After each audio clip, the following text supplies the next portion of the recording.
Et minnu fana balalen do ya rabbi ala ka kɛnɛya k'u ye. Ba Mali bise subagantanya tɛ mɔgɔ caman ni dɛsɛra Mali la wa an jugu ninnu fana bɛ dɛsɛ ni ala sɔnna. An bɛ ala deli a k'u lakana a ka jamana in bɔ bolo la a ka jamana in bɔ juguw bolo. An b'a fɔ faamaw k'aw ni ce aw yɛrɛ ye.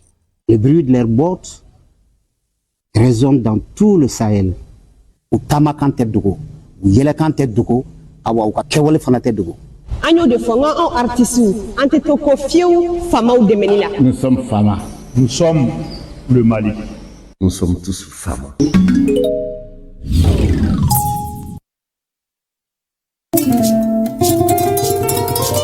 Samba filani mugani woro megawin be do fara ma ganyitaw kan dɔgɔkun o dɔgɔkun maa fɔlɔ saba bɛ sugandi olu bɛ se ka fɔ 30 sɔrɔ wa u bɛ se k'u garisɛgɛ si filɛ sara belebele la kalo o kalo $2 winci SMS fɛ 77445 dɔrɔmɛ 20 tile kɔnɔ ka se k'i ka sigiw la ɲɛnɛmaya ka sankura daminɛ nisɔndiya kɔnɔna na fɛɛrɛ duman b'a la ni jouera ka caya i bɛ dɔ fara i garisɛgɛ kan ka gagner. Orange aw kɛrɛfɛ.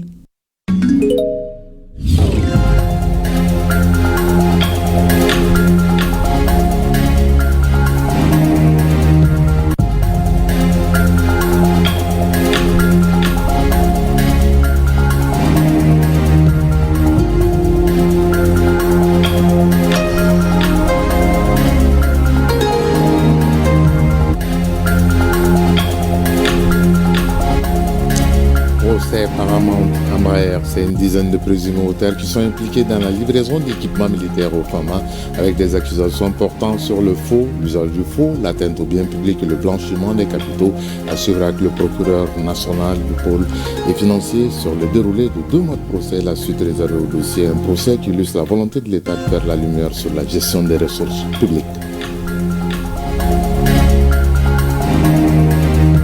Le centre de santé de référence de Mopti est désormais doté d'un système solaire photovoltaïque financé par l'Association pour le développement de la région de Mopti-Iriouval. Cette réalisation va améliorer les soins à travers la fourniture d'électricité en continu pour sauver des vies pendant les interventions chirurgicales et aussi offrir un service sanitaire de qualité aux populations de la Venise malienne. Mesdames et messieurs, bonjour et bienvenue aux informations sur ORTM 1 que nous ouvrons avec la justice. Procès Paramount Embraer, c'est une dizaine de présumés auteurs impliqués dans la livraison d'équipements militaires aux FAMA. Dans un entretien exclusif qu'il nous a accordé, le procureur de la République du pôle national économique et financier revient sur le déroulé de 2 mois de procès et annonce la suite réservée au dossier. Mohamedine Ag Oussa est interrogé par Nyanya Aliou Traoré. Le pôle national économique et financier fait la une des journaux du pays. Et pour cause, très sollicité ces derniers temps, le pôle juge depuis décembre 2025 le dossier Paramount Embraer, un procès très suivi par les populations maliennes. Ce sont 2 contrats qui ont été passés, n'est-ce pas, et qui avaient pour but, naturellement, d'équiper nos forces de défense et de sécurité. Ces deux marchés, l'un c'est avec Paramount. Paramount c'est une société sud-africaine et qui portait sur l'achat et la livraison de 36 maraudeurs et leurs tourelles, mais également d'autres services, pièces de réchange, formation, etc. Les maraudeurs, ce sont ce qu'on appelle les blindés. On est d'accord. Maintenant, avec Embraer, cette fois-ci une société brésilienne, le marché, c'était pour l'achat et l'acquisition de 6 avions Super Tucano. C'est des avions, mais pas seulement les avions. Vous avez leur équipement, vous avez la formation des pilotes, vous avez les supports logistiques, etc. Tous ces contrats-là ont été signés dans le cadre de cette loi de programmation et d'orientation militaire.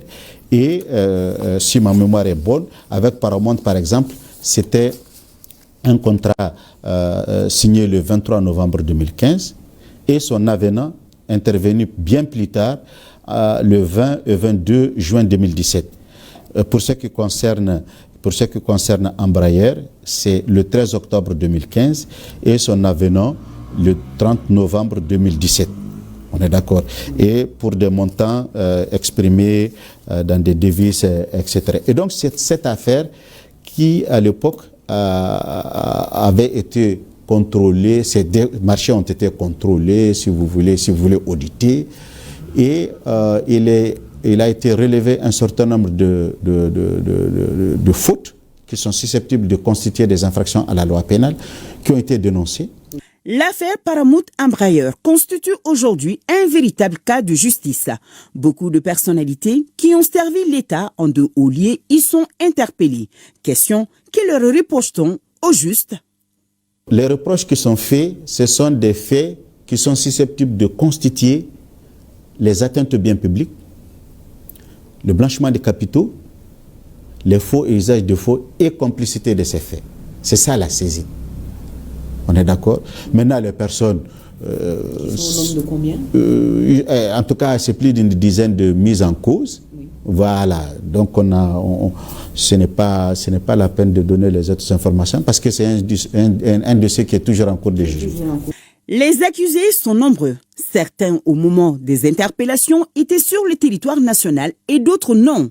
Aux explications du procureur de la République du pôle national économique et financier, la procédure suit son cours et chaque dossier est traité selon sa spécificité. Il se trouve que, effectivement, il y a des mises en cause qui sont concernées, qui sont l'objet de mandats d'arrêt internationaux, n'est-ce pas, qui sont absents. Il reste toujours l'objet, n'est-ce pas, de l'arrêt qui a été renvoyé. Ensuite, il y en a effectivement dans la procédure qui sont sous mandat de dépôt, un mandat de dépôt qui a été pris depuis l'instruction et qui sont concernés par l'ordonnance de clôture, mais également l'arrêt de renvoi, et il reste sous mandat de dépôt. Mais par contre, il y en a qui, c'est à la veille du procès que eux, pour ainsi dire, pour que vous compreniez, ont été placés en détention. Oui. Mais ça, ça n'a rien à voir, ce n'est pas des mandats de dépôt. Ça, c'est ce qu'on appelle la prise de corps. C'est-à-dire l'arrêt a ordonné prise de corps de ces personnes. Parce qu'en matière criminelle, l'idée c'est que la personne comparaît toujours en détention. Et d'ailleurs, la loi, qu'est-ce qu'elle dit? Elle dit que ces personnes-là, à la veille du jugement-là, elles doivent aller d'elles-mêmes se constituer prisonnières. Toujours d'après le procureur Oussa, des éléments clés n'ont pas encore été éclaircis. La prudence et le professionnalisme exigent de mener des investigations pour bien compléter le dossier. Le verdict n'est pas encore prononcé. Le dossier n'a pas été jugé sur le fond. C'est-à-dire que nous avons tenu une audience qui s'est étalée sur 1 mois et demi environ, n'est-ce pas? Et comme n'importe quel dossier, l'instruction à la barre, la chambre criminelle a estimé qu'il y avait des zones encore d'ombre sur lesquelles elle a ordonné ce qu'on appelle un supplément d'information par un jugement avant dire droit. Et c'est légal. C'est-à-dire qu'il s'agisse du tribunal criminel ou du tribunal correctionnel, la formation du jugement a toujours la possibilité, si elle estime, si le tribunal estime par exemple, qu'il y a encore des investigations à faire, d'ordonner dans le cadre de la manifestation de la vérité que ces actes soient faits. Et c'est ce qui a été fait en date du 6 février. Pour avoir renvoyé au 23 mars 2026, eh bien les débats vont reprendre. Et c'est ce qui va nous amener jusqu'à aller à la décision définitive que tout le monde attend, donc laquelle n'est pas encore rendue. La justice, rien que la justice. Les autorités de la transition sont très exigeantes en la matière. Et ce procès offre l'opportunité de prouver que nul n'est au-dessus de la loi. C'est du moins ce que le procureur Oussa nous confie. Dans ce dossier, c'est quatre décisions qui ont été déjà rendues. Oui. Non, il n'y a pas de ralentissement. C'est-à-dire que les gens ne comprennent pas. Oui. Mais vous savez, le temps de la justice, oui, le temps de la justice n'est pas celui des hommes. Le juge, il va prudemment, doucement. Il y a des questions qui sont posées pour lesquelles on a demandé des investigations de type particulier. Ce sont ces investigations qui seront faites. Quand les éléments seront réunis, on reprend et on va continuer jusqu'à avoir la décision définitive. Et ce dossier, comme n'importe quel autre dossier, et puis ce n'est pas la première fois. On se souviendra que même la cour d'assises récente a ordonné un supplément d'information. Les actes ont été posés, le procès a repris et le verdict est tombé. Nous, les juges, notre temps, le temps d'un dossier judiciaire et le temps que la population, ce n'est pas la même chose. Je vous ai dit aussi que nous avons 404 ouvertures d'enquête et qu'il y en a qui remontent jusqu'en 2014. Pour le moment, sur le fond, aucune décision n'a été rendue encore une fois. La Chambre a ordonné l'accomplissement d'un certain nombre d'actes au titre d'un complément d'information. C'est ce qui s'est passé. Donc, il n'y a pas de décision sur le fond. Personne n'a été déclaré coupable, personne n'a été déclaré non coupable. Donc, la décision sur le fond, c'est que les gens attendent. Cette décision n'est pas encore rendue. On est toujours dans les investigations. Le pôle national économique et financier a pour mission principale de lutter contre la corruption et la délinquance financière. À son actif, de 2024 à nos jours, un bilan plus que satisfaisant au regard des montants recouvrés par les autorités compétentes grâce au travail en amont effectué par le pôle. Il existe un compte fonds spécial. Nous avons l'habitude d'en parler, qui est logé dans les livres de la BNDA, n'est-ce pas? Et ce compte, l'année dernière, il avait pour solde au 31 décembre 2 789 596 728. À la date d'aujourd'hui, il est à plus de 4 milliards et demi.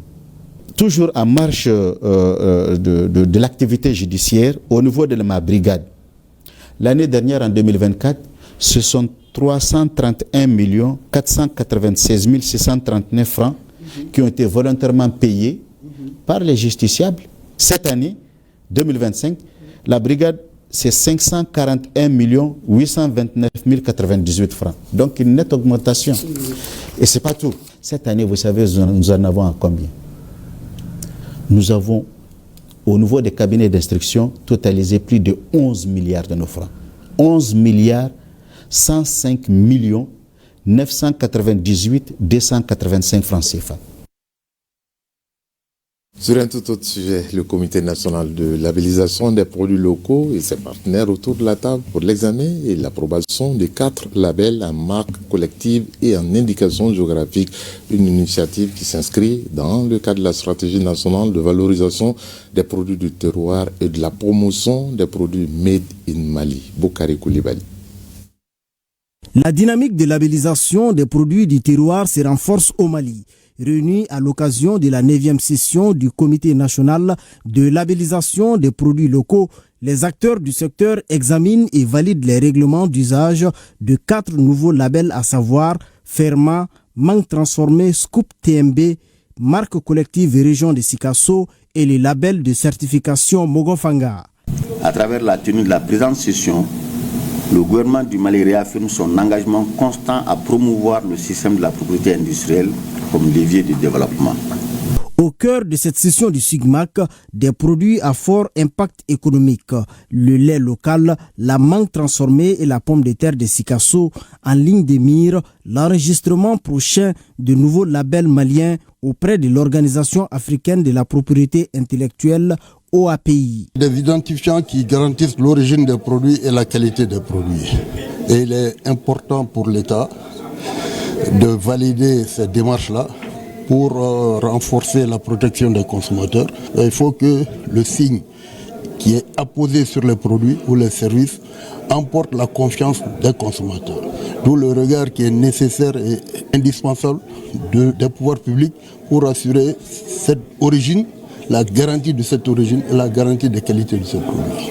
À noter que le Mali a obtenu la reconnaissance de plusieurs produits auprès de l'OAPI, notamment l'échalote de Bandiagara, le bogolan, la mangue, le karité, le riz gambiaka ou encore la viande rouge du Mali. Une progression qui se traduit par une hausse constante des dépôts de labels maliens. Pendant ce temps, la 24e Assemblée générale annuelle de Inerwil s'est tenue ici à Bamako. Les adhérentes sont venues de 8 pays de la sous-région rassemblés au sein du district 909 qui compte 15 clubs et 240 membres. Issus de toutes les couches socio-professionnelles, ces clubs services militent pour le bien-être des enfants et des femmes. Le point, c'est avec Maïmouna Guindo.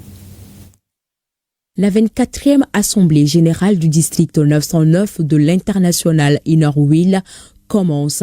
Des participantes venues de 8 pays de la sous-région se retrouvent pour faire le point de leurs projets sociaux, tous dédiés au bien-être des femmes, des enfants et des couches défavorisées. Faire nos bilans à mi-parcours, voir les difficultés rencontrées et les perspectives à venir.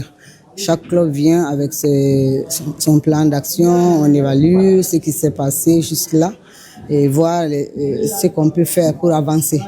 Je souhaite rappeler 2 actions phares que le district 909 doit continuer à inscrire durablement dans ses priorités. Orange the World en octobre, novembre et décembre. La lutte contre le cancer du col de l'utérus chaque mois de janvier. Ces engagements répondent à des enjeux essentiels pour nos communautés et traduisent concrètement notre idéal de service. Et quoi de mieux qu'un homme au milieu de toutes ces femmes pour rappeler que l'un ne va jamais sans l'autre. La présence du ministère de la promotion de la femme, de l'enfant et de la famille est un signal fort. Le soutien de l'État est essentiel pour transformer l'engagement féminin en action concrète au service des communautés. En lien avec les priorités du ministère de la promotion de la femme, de l'enfant et de la famille, les actions de INER8 sont également à saluer et à encourager.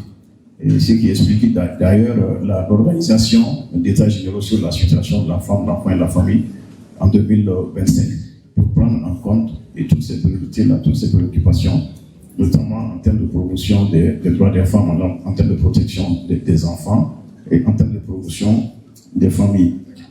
Les travaux de cette Assemblée générale annuelle se poursuivent autour des priorités et des actions à mener au cours du mandat 2025-2026 avant de s'achever par un dîner gala, moment de détente et de convivialité pour les participantes.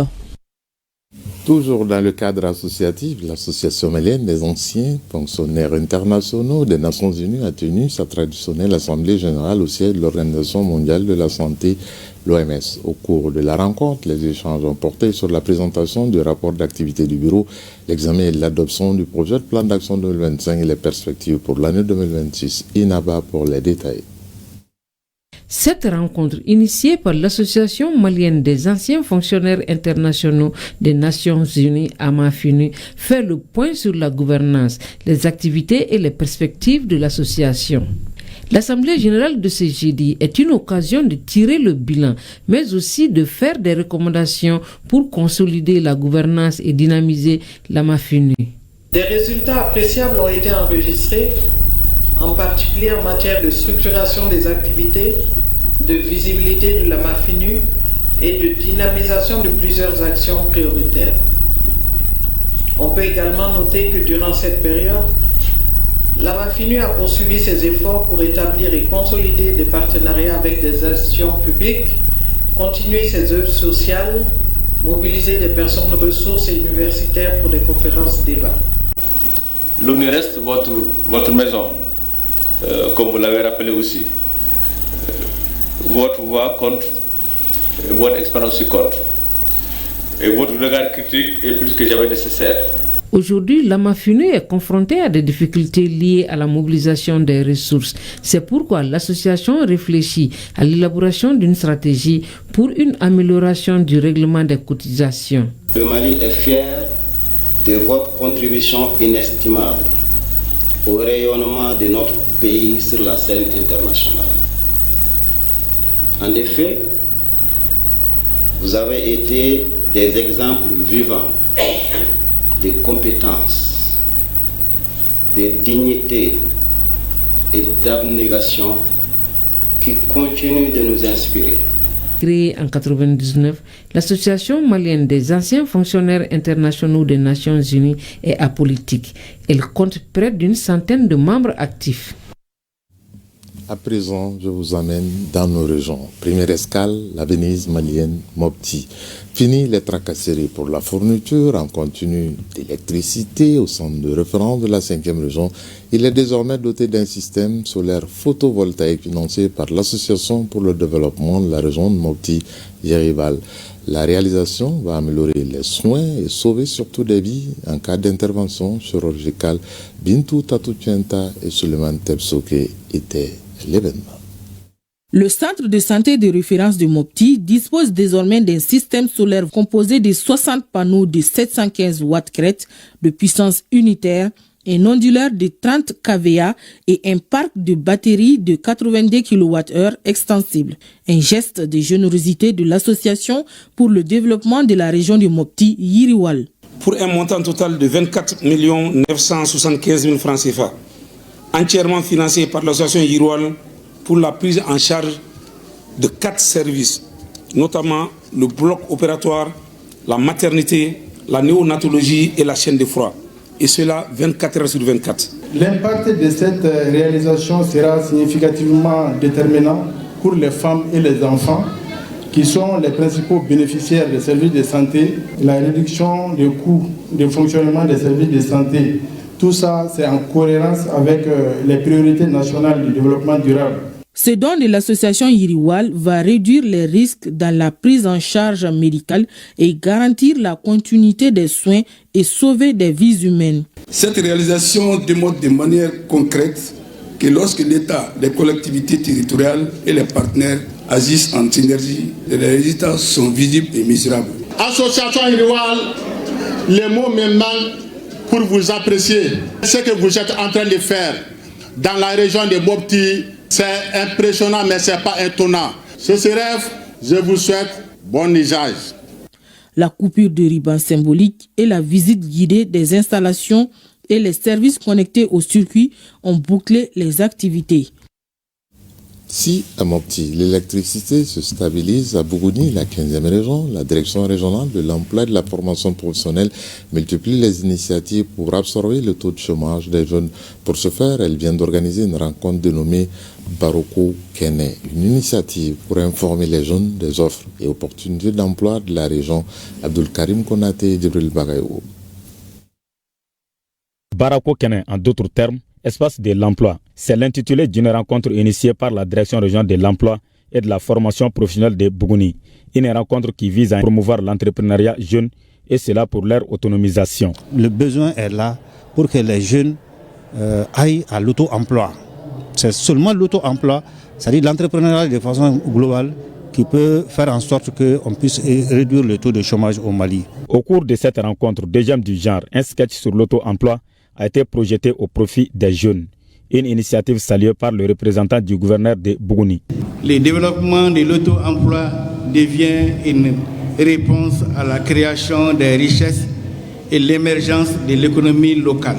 Cette deuxième édition de Barako Kene présente une double exigence. La nécessité du développement régional par le biais du renforcement des compétences des jeunes et le développement des métiers dans le seul but de satisfaire le besoin crucial des qualifications professionnelles. À Nara, la 14e région récompense l'exemplarité à travers la remise de prix aux citoyens qui font briller Nara. Tout comme dans la cité d'Arayakai, les bonnes actions sont célébrées pour le progrès de la première région. Reportage Idrissa Keita à Nara et Brahima Daou depuis Kaï qui nous en parle.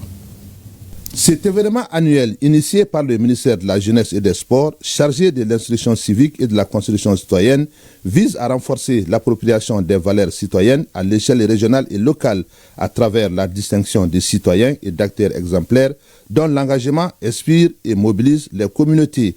Pour cette deuxième édition, 12 lauréats hommes et femmes ont été distingués, dont 8 avec des attestations et 4 avec des trophées dans 4 catégories, à savoir les trophées d'excellence en engagement citoyen, les trophées de la femme citoyenne engagée, les trophées de l'entrepreneur citoyen et les trophées de la redevabilité financière citoyenne. C'est un sentiment aussi de lourde responsabilité. Nous allons continuer à œuvrer comme nous le faisons déjà, au quotidien, de jour comme de nuit, pour le bonheur des communautés.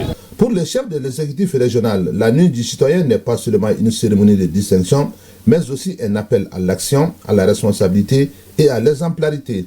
Elle nous rappelle que le développement commence par l'engagement individuel et collectif et que chaque citoyen et chaque citoyenne à son niveau peut être un acteur du changement. Je voudrais également saisir cette occasion pour reconnaître les efforts considérables fournis par l'ensemble des acteurs tout au long de l'année 2025. Notons qu'au cours de cette célébration de la 2e édition de la Nuit du citoyen à Caille, une minute de silence a été observée à la mémoire de toutes les victimes civiles et militaires tombées pour la cause de la patrie. Pour cette édition de la Nuit du citoyen, 12 jeunes sont récompensés pour leur contribution aux efforts de construction citoyenne et de développement communautaire dans la région de Nara. Ils ont reçu chacun un chihuahua, une attestation et une enveloppe symbolique. C'est avec un sentiment d'honneur et un sentiment de fierté et d'humilité que je viens de recevoir cette distinction. Mon défi serait de maintenir cette rigueur et à inspirer d'autres citoyens à rejoindre ces mouvements d'excellence. Des récompenses qui vont du trophée d'excellence en engagement citoyen à celui de la redevabilité financière citoyenne, en passant par le trophée de la femme citoyenne engagée et de l'entrepreneur citoyen. La Nuit du citoyen est un événement national qui a pour ambition de magnifier, célébrer, promouvoir et valoriser la citoyenneté chez les jeunes sous toutes ses formes. Cette belle initiative s'inscrit dans une dynamique nationale de sensibilisation et de mobilisation en vue d'orienter la jeunesse vers des repères fiables dans la société. L'éclat de cette nuit s'est aussi nourri d'une autre ferveur, celle des retrouvailles avec la troupe régionale de retour de Tombouctou après sa participation à la Biennale artistique et culturelle. Ces ambassadeurs de la culture ont reçu les honneurs de la région. C'est là ainsi l'union entre le devoir civique et la sauvegarde de notre patrimoine culturel. À Kenyeba, l'association pour la protection des droits des enfants de la localité a remis des kits scolaires à des centaines d'élèves issus des familles démunies et des mères élèves de la localité. Une donation qui allège les difficultés d'apprentissage des bénéficiaires. Le commentaire est signé Dourache Diakiti. Pour la 2e fois consécutive, l'Association pour la protection des droits des enfants de Kenyeba donne le sourire à 200 enfants vulnérables. Grâce à l'appui et à l'accompagnement du parrain Bemba Keïta, les responsables de l'association ont remis à ces enfants des sacs d'écoliers, des cahiers ainsi que 4 vélos. Les 3 meilleurs élèves ont reçu des ordinateurs portables et un a été offert à l'Association pour la défense des droits des enfants de Kenyeba. Le message que moi j'ai pour mes autres gars, c'est de prendre le courage, de travailler comme on a fait, vraiment, pour que les jours à venir puissent avoir ces cadeaux aussi. Il faut avoir des enfants qui sont en cours, il faut les suivre pour une bonne éducation. C'est pourquoi l'association a prévu de donner ces enfants à des documents pour les encourager à avoir une bonne éducation dans leurs écoles et dans la famille. Le représentant du donateur et le préfet du cercle ont salué l'initiative de l'association qui porte un réel soulagement à l'ensemble de la communauté. L'association se manifeste chaque année à l'endroit des enfants issus des familles démunies pour permettre aux parents de laisser les enfants à l'école et eux aussi de vaquer à leurs besoins. À travers cette remise de kits scolaires et de matériel informatique, les responsables de l'association respectent l'un de leurs objectifs, à savoir soutenir les enfants dans la poursuite de leur cursus scolaire, surtout dans un environnement d'orpaillage par excellence. C'est de Kenyeba que se referme ce journal. Bel après-midi, dominical en compagnie des programmes de RTM 1. Tout le plaisir a été pour moi de vous servir vendredi, samedi et aujourd'hui. Chacun de nous ne peut être une étoile, mais tâchons de briller pour éclairer là où nous sommes. Bonne semaine à venir à toutes et à tous et surtout, œuvrons chacun à son niveau pour la paix au Mali.